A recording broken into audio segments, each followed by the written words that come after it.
Political executive I have to take responsibility. అందుకే ఈరోజు విద్యాశాఖ నా దగ్గర పెట్టుకున్నా. చాలామంది గతంలో ఆయన సాగునీరు పెట్టుకున్నాడు, 80,000 పుస్తకాలు చదివాడు, కాళేశ్వరం కట్టాడు, 3 ఏళ్ళ కూలేశ్వరం అయింది. నేనేం తీసుకోలేదే, అది రెవెన్యూ ఏం తీసుకోలేదు. అంతకుముందు రెవెన్యూ వాళ్ళ దగ్గర ఉన్నాడు, రెవెన్యూ నా దగ్గర లేదే, ఫైనాన్స్ నా దగ్గర లేదే, ఐటీ అండ్ ఇండస్ట్రీస్ నా దగ్గర లేదే. ఏం తీసుకున్నా? నేను విద్యాశాఖ తీసుకున్నా. రోజు తిట్లు తినాలి, కానీ ఆ తిట్లు పడకుండా ఉండాలంటే కాపాడాల్సింది మీరే. లేదు అంటే మీరు అందరు కలిసి తీర్మానం అనేది ఎవరికైనా ఇస్తాం, మీరు కోరుకున్న వాళ్ళకి ఇస్తా శాఖ. నేను ఒక ప్యాషన్తో దీని మీద దృష్టి పెడుతుంది. ఇది అంత ఈజీ కాదు, వీళ్ళకి ఎవ్వరికి ఓట్లేదు. ఓట్లు ఉండే దాని మీద లీడర్కి ఎక్కువ ఆసక్తి ఉంటుంది వెంబడే. కానీ నేను ఓట్ల కోసం ఆలోచన చేస్తలేను. దేవుడు 2006లో జిల్లా పరిషత్ మెంబర్గా నాకు అవకాశం ఇస్తే 17 సంవత్సరాలలో తెలంగాణ రాష్ట్ర ముఖ్యమంత్రిని చేసింది.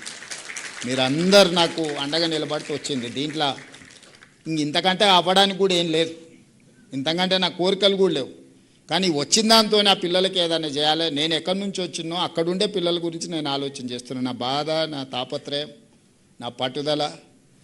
ఏ మారుమూల గ్రామం నుంచి అయితే నేను వచ్చినో అలాంటి గ్రామాలే 12,000 ఉన్నాయి తెలంగాణ రాష్ట్రంలో. 12,000 గ్రామాలలో రేవంత్ రెడ్డిలు ఉన్నారు. కానీ వాళ్ళకి అవకాశం వచ్చో రాకనో ఓరియంటేషన్ లేకపోవడం వల్లనే నష్టపోతున్నారు. ఆ పిల్లలకు మంచి భవిష్యత్తు ఇవ్వాలనేదే నా ఉద్దేశం, అంతకుమించి నాకేం లేదు. అందుకే నేను నర్సరీ నుంచి మొదలుపెట్టిన. వాడు ఓటు వచ్చేది ఎప్పుడు, నాకు వేసేది ఎప్పుడు. నేనేం ఓట్ల గురించి ఆలోచన చేయట్లేదు మిత్రులారా. నేను బాధ్యత గురించి. చాలామంది అధికారం కోసం కొట్లాడతారు. నేను అధికారం ఎక్కడైతే ఉంటుందో బాధ్యత ఉండాలని నేను భావిస్తా. నేను ఈరోజు నా బాధ్యతను నిర్వహించాలనుకుంటున్నాను. మిమ్మల్ని అందరిని ఫిన్లాండ్ పంపించిన అంటే అది ఒక బాధ్యత అనుకున్నాను నేను. ప్రపంచంలో ఏం జరుగుతున్నాయో, ప్రపంచంతో పోటీ పడాలంటే ప్రపంచంలో ఏముందో మనం తెలుసుకోవాలి కదా. గతంలో మనమే మన ప్రభుత్వ ఉద్యోగం, మనము teacher, police constable, RTC driver, ఇదే దానికి పోటీ పడ్డాం 30 ఏళ్ళ కింద.